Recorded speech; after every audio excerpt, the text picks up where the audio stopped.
क्या कोई मर्द का बच्चा है जो इस सांड को हरा सके?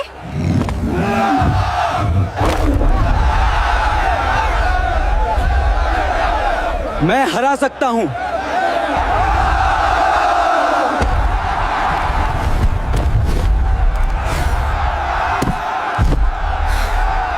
मैं इस सांड को हरा सकता हूं। मेरी माँ बीमार है, मुझे पैसों की सख्त जरूरत है।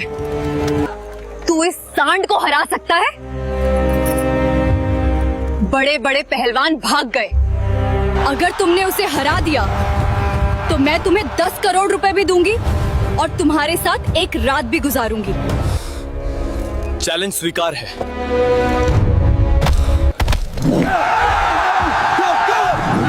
दोपहर की चलचिलाती धूप में राजस्थान के गांव सूरजपुर का वह विशाल मैदान गर्द और शोर से भरा हुआ था। आज वहां तिल रखने की भी जगह नहीं थी। ढोल और नारों की गूंज के बीच मैदान के ठीक मध्य में जो खड़ा था, उसे देखकर बड़े बड़े पहलवानों का पसीना छूट रहा था। वह कोई आम जानवर नहीं था, बल्कि कालदेव जैसा दिखाई देने वाला एक विशालकाय काला सांड था, जिसका नाम भीम था। उसकी मजबूत मांसपेशियां लोहे की तरह सख्त थीं और आंखें दहकते अंगारों की तरह लाल हो रही थीं। नथुनों से निकलती भाप उसके अंदर के भड़कते गुस्से की गवाही दे रही थी। गांव भर में ऐलान करवा दिया गया था कि जो भी इस सांड भीम को काबू कर लेगा, उसे 10 करोड़ रुपए का इनाम दिया जाएगा। जो इस बैल को काबू करेगा, उसे 10 करोड़ रुपए मिलेंगे। यह रकम इतनी बड़ी थी कि दूर दराज शहरों से नामी गरामी पहलवान यहां आ पहुंचे थे। कोई पहाड़ जैसा विशाल शरीर रखता था तो किसी के बाजुओं में हाथी जैसी ताकत थी। मुकाबला शुरू हुआ। तालियों और सीटियों के शोर में पहला पहलवान अखाड़े में उतरा। उसने पूरी ताकत आजमाई, मगर सांड ने उसे एक ही झटके में सूखी पत्ती की तरह हवा में उछाल दिया। फिर दूसरा आया। उसने चालाकी से सींग पकड़ने की कोशिश की, मगर पलक झपकते ही वह भी धूल चाट रहा था। एक के बाद एक कई सूरमा आए, लेकिन नतीजा वहीं रहा, धूल, दर्द और जिल्लत। धीरे धीरे भीड़ का जोश डर में बदलने लगा। लोग फुसफुसाने लगे, यह सांड नहीं, राक्षस है। इसे छेड़ना यमराज को दावत देना है। उसी घबराई हुई भीड़ के एक कोने में एक दुबला पतला सा लड़का खड़ा था, 14 वर्षीय अर्जुन। उसके कपड़ों पर जगह जगह पैबंद लगे थे, पैरों में चप्पल तक नहीं थी, मगर उसकी आंखों में वह डर नहीं था जो बाकी सब में था। वहां एक अजीब सी शांति, एक गहरी एकाग्रता थी। अर्जुन की दुनिया इस चकाचौंध से बहुत अलग थी। वह गांव की गंदगी से प्लास्टिक और बोतलें चुनकर अपना पेट भरता था। उसका घर, अगर उसे घर कहा जा सके, टिन और प्लास्टिक से बनी एक छोटी सी झोंपड़ी थी, जहां उसकी बीमार मां हर पल मौत से लड़ रही थी। दवाइयों की कमी के कारण उनकी खांसी दिन ब दिन बढ़ती जा रही थी। अर्जुन के पिता, जो कभी इस इलाके के सबसे माहिर पशु वैद्य माने जाते थे, बरसों पहले एक हादसे में दुनिया छोड़ गए थे, मगर जाते जाते वे अपने बेटे को एक अनमोल खजाना दे गए थे, जानवरों को समझने का हुनर। बचपन में अर्जुन घंटों अपने पिता को जानवरों के साथ देखता था। वे कहते थे, बेटा, जानवर को ताकत से नहीं, दिल से जीता जाता है। जब तुम उसकी आंखों में बिना डर के देखोगे तो उसका गुस्सा खुद पिघल जाएगा। आज वही आवाज अर्जुन के कानों में गूंज रही थी। मैदान में खड़ा भीम अब भी जमीन कुरेद रहा था। अर्जुन ने एक गहरी सांस ली। उसे वहां सांड नहीं, अपनी मां का इलाज दिखाई दे रहा था। उसे 10 करोड़ रुपए नहीं, एक नई जिंदगी नजर आ रही थी। अचानक वह लड़का भीड़ को चीरता हुआ आगे बढ़ा। लोगों की नजर उस पर पड़ी तो पहले हैरानी हुई, फिर ठहाकों की गूंज उठने लगी। अरे, यह तो कचरा चुनने वाला है। अब यह सांड से लड़ेगा? मगर अर्जुन की नजरें सिर्फ एक ही चीज पर टिकी थी, उस विशालकाय सांड पर। अरे पागल, यहां हड्डियां टूटती हैं, खिलौने नहीं मिलते। भीड़ में से आवाज आई, मगर अर्जुन ने किसी की न सुनी। वह सीधा आगे बढ़ता हुआ मैदान के खास हिस्से तक जा पहुंचा, जहां गांव के सम्मानित लोग और मुकाबले के आयोजक खड़े थे। वहां एक आलीशान कुर्सी पर सफेद वस्त्र में बैठी थी राधिका सिंह, सूरजपुर के सबसे अमीर जमींदार की बेटी। बेहद खूबसूरत, आत्मविश्वासी और घमंडी। उसकी आंखों में अजीब सा गर्व और जिज्ञासा था। असली ऐलान उसी ने करवाया था। यह मुकाबला उसी की जिद पर रखा गया था। अर्जुन उसके सामने जाकर रुक गया। उसकी आवाज में जरा भी कंपन नहीं था, चट्टान जैसी मजबूती थी। मुझे एक मौका चाहिए, मैं इस सांड को काबू कर सकता हूं। एक पल के लिए पूरा मैदान स्तब्ध हो गया, जैसे समय ठहर गया हो। फिर जोरदार ठहाके गूंज उठे। यह सांड को हरा देगा? इनाम के लालच में जान देने आया है, पागल। राधिका ने उसे ऊपर से नीचे तक देखा। उसकी नजरें अर्जुन के फटे कपड़ों और नंगे पैरों पर ठहर गईं। वह हल्का सा मुस्कुराई। अगर तुमने इस सांड भीम को काबू कर लिया तो मैं तुम्हें 10 करोड़ रुपए दूंगी। भीड़ एकदम शांत हो गई। अर्जुन की आंखों में एक चमक उभरी। वह एक कदम और आगे बढ़ा। अगर मैं जीत गया तो 10 करोड़ भी लूंगा और तुम्हें मुझसे शादी भी करनी होगी। मैदान में जैसे बिजली गिर गई हो, हर तरफ सन्नाटा। राधिका की आंखों में हैरानी की लहर दौड़ी, फिर उसके होंठों पर एक चुनौती भरी मुस्कान उभरी। और अगर तुम हार गए तो सारी जिंदगी तुम्हें मेरी गुलामी करनी होगी। अर्जुन ने बिना पलक झपकाए जवाब दिया, ठीक है, चैलेंज स्वीकार है। भीड़ में शोर फूट पड़ा। किसी ने कहा पागल है, किसी ने कहा खुदकुशी करने आया है, मगर अर्जुन अपनी जगह से 1 इंच भी न हिला। उसके चेहरे पर जिद्दी सुकून था। वह जानता था कि यह सिर्फ मुकाबला नहीं, उसकी मां की आखिरी उम्मीद है। उसके स्वर्गीय पिता की आवाज उसके अंदर गूंज रही थी, डर ही तुम्हारी सबसे बड़ी हार है बेटा। लोग अब भी हंस रहे थे, मगर अर्जुन की नजरें सिर्फ सांड भीम पर जमी थीं। अचानक सांड ने जमीन पर जोर से पैर मारा। गर्द का बादल उठा और उसकी भयावह हुंकार से पूरा मैदान कांप उठा। अर्जुन के मन में वह काली रात घूम गई जब उसकी मां खांसते खांसते बेहोश हो गई थी। घर में दवा तो दूर, साफ पानी तक न था। वह बाहर बैठा बेबसी से रो रहा था। उसने आंखें बंद की। काश आज पिताजी होते। जब उसने आंखें खोली तो वह डरा हुआ लड़का नहीं रहा था। वह अपने पिता की विरासत बन चुका था। मैदान में उतरने का इशारा मिला। लोग पीछे हट गए। अक्ल और ताकत की टक्कर शुरू होने वाली थी। अर्जुन धीरे धीरे आगे बढ़ा, न जल्दी न आक्रामकता। सांड ने सिर उठाया और भयानक आवाज के साथ उसकी ओर लपका। भीड़ की चीख निकल गई, मगर अर्जुन अपनी जगह जमा रहा। आखिरी पल में वह हल्का सा एक तरफ खिसक गया। सांड का वार खाली गया, मगर उसकी रफ्तार इतनी तेज थी कि हवा के जोर से अर्जुन जमीन पर लुढ़क गया। अब नहीं उठेगा, किसी ने चिल्लाकर कहा, मगर अर्जुन उठ खड़ा हुआ। घुटनों से खून बह रहा था, हथेलियां छिल गई थीं, मगर आंखों में हार नहीं थी। सांड भी हैरान था। अब तक सब ताकत से टकराए थे, यह लड़का पानी की तरह बह रहा था। अर्जुन ने सांड की सांसों के साथ अपनी सांसों का तालमेल बिठाया। वह उसकी गर्मी, उसकी धड़कन, उसके गुस्से को महसूस कर सकता था। अचानक मौका मिला। उसने सींग नहीं पकड़े, न छाती तान कर सामने खड़ा हुआ। वह बिजली की तेजी से उसके पीछे की ओर पहुंच गया। सांड बौखला गया, उछला, पीठ झटकी। अर्जुन हवा में ऊंचा उठा, मगर गिरा नहीं। उसके हाथ झोंक की तरह सांड के शरीर से चिपके हुए थे, पकड़ फौलाद जैसी मजबूत। पूरा मैदान शांत हो चुका था। हजारों सांसें थमी हुई थीं। उसके पिता की आवाज फिर गूंजी, जब जानवर थकने लगे उसे लड़ाई नहीं, रास्ता दिखाओ। अर्जुन ने जोर नहीं लगाया, बस खुद को सांड की हर हरकत के साथ सामंजस्य में ढाल लिया। अर्जुन ने खुद को सांड भीम की हर हरकत के साथ सामंजस्य में रखा। मिनट गुजरते गए। सांड का गुस्सा अब थकान में बदलने लगा था। उसकी रफ्तार धीमी पड़ गई। भारी सांसों की आवाज साफ सुनाई देने लगी। अर्जुन ने धीरे धीरे अपनी पकड़ का दबाव बदला। उसने सांड को दबाया नहीं, बल्कि उसे मोड़ने का इशारा दिया। लड़ाई नहीं की, बस दिशा दी। और फिर वह हुआ जिसकी किसी ने कभी कल्पना भी नहीं की थी। वह विशालकाय काला सांड धीरे धीरे अपने घुटनों पर आया और फिर जमीन पर बैठ गया। पूरा मैदान स्तब्ध रह गया। 1 पल, 2 पल, फिर किसी ने चीख कर कहा, बैठ गया, सांड बैठ गया। अचानक तालियों की गड़गड़ाहट से आसमान गूंज उठा। अर्जुन ने धीरे से उसके माथे पर हाथ फेरा, बिल्कुल वैसे जैसे कोई अपने पुराने दोस्त को दिलासा देता है। जो जानवर कुछ पल पहले मौत बनकर दौड़ रहा था, अब एक आज्ञाकारी बछड़े की तरह शांत था। उसकी आंखों के अंगारे बुझ चुके थे। भीड़ का सब्र टूट गया। खुशी की लहर दौड़ गई। कोई ताली बजा रहा था, कोई हैरानी से आंसू बहा रहा था। यह चमत्कार है, यह लड़का आम नहीं। अर्जुन वहीं जमीन पर बैठ गया। उसका शरीर थकान से टूट रहा था।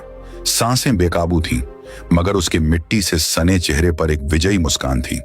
उसने आसमान की ओर देखा और मन ही मन कहा, पिताजी, हो गया। अचानक उसे अपनी मां याद आई। ये जीत तालियों की नहीं थी, ये उस एक सांस की थी जो उसकी मां को चाहिए थी। लोग उसे हीरो कहने लगे। कोई पानी ले आया, कोई उसे कंधों पर उठाने की कोशिश करने लगा। पहली बार किसी ने उसे कचरा चुनने वाला नहीं, बल्कि एक योद्धा की नजर से देखा। राधिका सिंह अपनी कुर्सी से धीरे धीरे खड़ी हुई। उसके चेहरे से घमंड गायब हो चुका था, आंखों में हैरानी भी थी और एक अजीब सी गंभीरता भी। वह माइक्रोफोन के पास आई। आप सबने अपनी आंखों से देखा है, इस लड़के ने नामुमकिन को मुमकिन कर दिखाया है। भीड़ एक स्वर में चिल्लाई, इनाम दो, 10 करोड़ दो। अर्जुन धीरे धीरे खड़ा हुआ। उसके पैर कांप रहे थे, मगर इरादा पत्थर जैसा मजबूत था। राधिका ने उसे अपने पास बुलाया। क्या नाम है तुम्हारा? अर्जुन, उसने हांफते हुए जवाब दिया। उम्र? 14 साल। यह सुनते ही भीड़ में फिर फुसफुसाहट शुरू हो गई। इतना छोटा? यह तो नाबालिग है। राधिका का चेहरा एक पल के लिए गंभीर हो गया। उसने गहरी सांस ली। चैलेंज तो चैलेंज होता है, मगर कानून भी अपनी जगह होता है। इतनी बड़ी रकम किसी नाबालिग को सीधे नहीं दी जा सकती। मैदान में सन्नाटा छा गया। अर्जुन की आंखों में हैरानी उभरी। लेकिन मैंने सांड को काबू किया है, आप सब ने देखा है। राधिका कुछ पल चुप रही, फिर धीमी आवाज में बोली, हां, तुम जीते हो और मैं अपनी बात से पीछे नहीं हटूंगी, मगर रकम सीधे तुम्हें नहीं दी जा सकती। भीड़ में बेचैनी फैल गई। यह नाइंसाफी है। जान इस बच्चे ने खतरे में डाली। अर्जुन के हाथ खुद ब खुद मुट्ठी में बदल गए।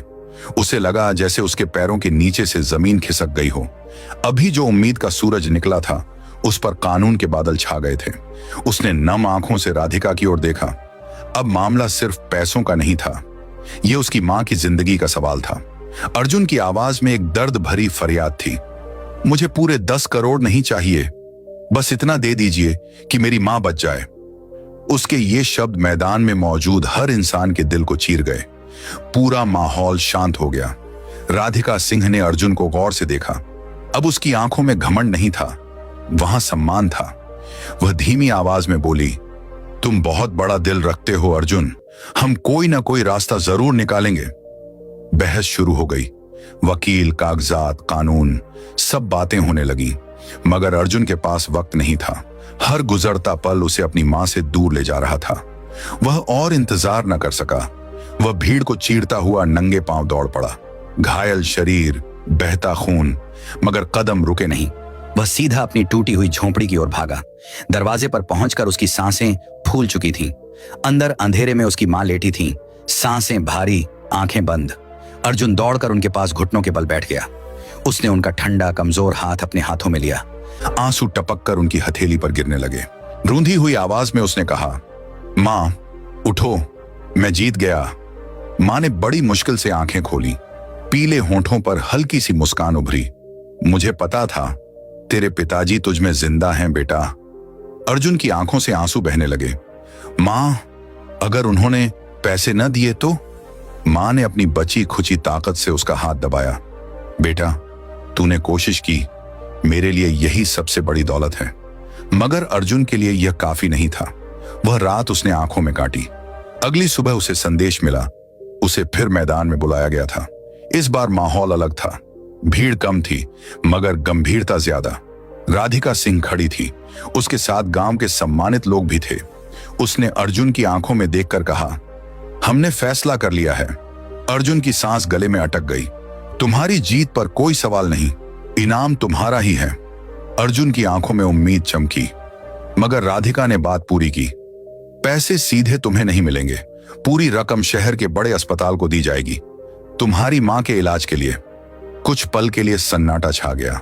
अर्जुन ने बिना सोचे तुरंत कहा, मुझे मंजूर है, मुझे पैसा नहीं, मां चाहिए। उसी पल उसके लिए नोटों की अहमियत बदल गई। वह रकम नहीं, सांसें थीं, जिंदगी थी। कुछ ही देर में एम्बुलेंस की आवाज सूरजपुर की तंग गलियों में गूंज उठी। उसने कभी सपने में भी नहीं सोचा था कि एक दिन उसकी मां को 4 पहियों वाली गाड़ी में ले जाया जाएगा। स्ट्रेचर पर लेटी मां की सांसें हल्की थीं। अर्जुन उनका हाथ थामे एम्बुलेंस के कोने में बैठा था, जैसे हाथ छोड़ते ही वे कहीं दूर चली जाएंगी। शहर के बड़े अस्पताल की ऊंची इमारतें देखकर अर्जुन सिहर गया। सफेद कोट वाले डॉक्टर, तेज रोशनियां, मशीनों की आवाजें, सब कुछ किसी और दुनिया जैसा लग रहा था। मां को तुरंत आईसीयू में ले जाया गया। अर्जुन बाहर बेंच पर अकेला बैठ गया। अब उसे एहसास हुआ, असली जंग तो अब शुरू हुई है। सांड सामने था, ये दुश्मन दिखाई दे रहा था, मगर यहां दुश्मन अनदेखा था, मौत। घंटे गुजरते गए, कोई खबर नहीं। हर बार जब कोई डॉक्टर या नर्स बाहर आती, उसका दिल जोर से धड़कने लगता। उसे अपने पिताजी की बात याद आई। मर्द वह नहीं जो डरता नहीं, मर्द वह है जो डर के बावजूद अपने घर वालों के लिए खड़ा रहता है। आज वह अकेला खड़ा था। रात गहरी हो गई। ठंडी बेंच पर बैठा अर्जुन ऊँघने लगा, मगर हर बार चौंक कर जाग जाता। आखिर वह एक कोने में गया, हाथ जोड़े, आंखें बंद की। अगर मैंने कभी कुछ अच्छा किया है, अगर पिताजी मुझे देख रहे हैं, तो बस मेरी मां को बचा लो। सुबह की पहली किरण के साथ डॉक्टर बाहर आए। चेहरे पर थकान थी। अर्जुन दौड़कर उनके पास पहुंचा। मेरी मां, डॉक्टर ने मास्क हटाया और हल्की सी मुस्कान के साथ कहा, ऑपरेशन सफल रहा, खतरा टल गया है। अर्जुन वहीं जमीन पर बैठ गया, जैसे किसी ने उसके कंधों से पूरी दुनिया का बोझ हटा दिया हो। अर्जुन की आंखों से आंसू बह रहे थे, मगर यह खुशी के आंसू थे। वह जानता था, अगर वह उस दिन सांड भीम के सामने चट्टान बनकर न खड़ा होता, तो आज ये शब्द सुनने को न मिलते। कुछ देर बाद उसे मां से मिलने की अनुमति दी गई। मां की आंखें बंद थीं, मगर चेहरे पर सुकून था। अर्जुन ने धीरे से उनका हाथ थामा। मां, मैं हूं। मां की उंगलियां हिली, होंठों पर हल्की सी मुस्कान आई। उस एक पल में अर्जुन को लगा वह 10 करोड़ से भी ज्यादा अमीर है।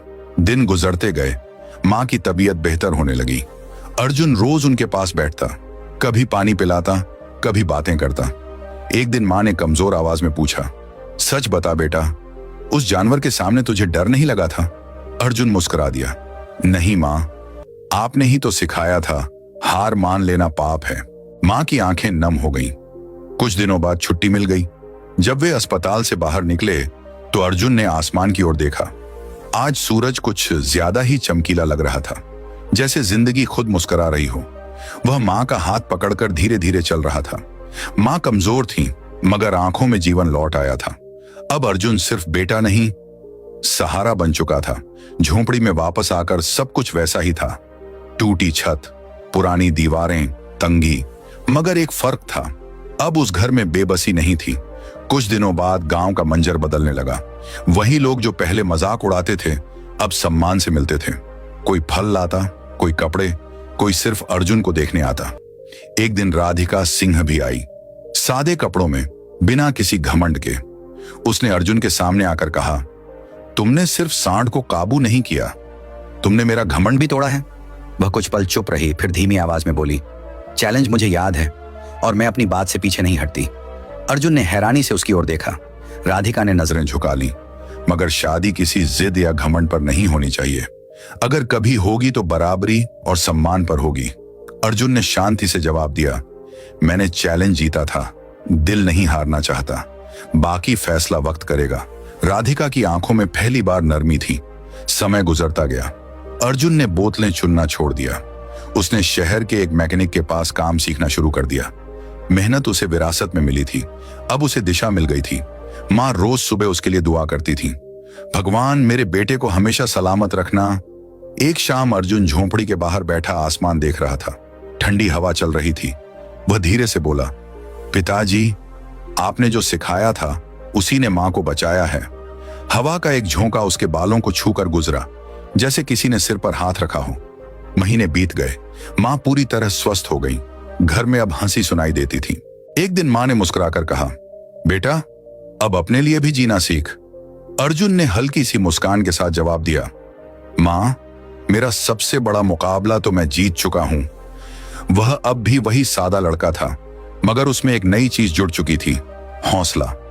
गांव वाले अब अपने बच्चों को उसकी कहानी सुनाते थे। देखो, अगर नीयत साफ हो और हिम्मत सच्ची, तो किस्मत भी झुक जाती है। अर्जुन जब भी किसी जानवर को देखता, रुक जाता। अब उसकी आंखों में डर नहीं, समझ थी। उसे मालूम हो चुका था कि ताकत से बड़ी चीज सब्र और प्यार होता है। रात को वह अक्सर आसमान की ओर देखता और मन में कहता, मैं भिखारी नहीं था, मैं सिर्फ वक्त की परीक्षा दे रहा था और मैं पास हो गया। उसकी कहानी किसी बड़ी किताब में नहीं लिखी गई, किसी बड़े अखबार में नहीं छपी, मगर वह एक मिसाल बन गई हर उस इंसान के लिए जो कमजोर होकर भी हार नहीं मानता। और यही थी अर्जुन की असली जीत, 10 करोड़ से भी बड़ी, मौत से भी बड़ी, जिंदगी की जीत।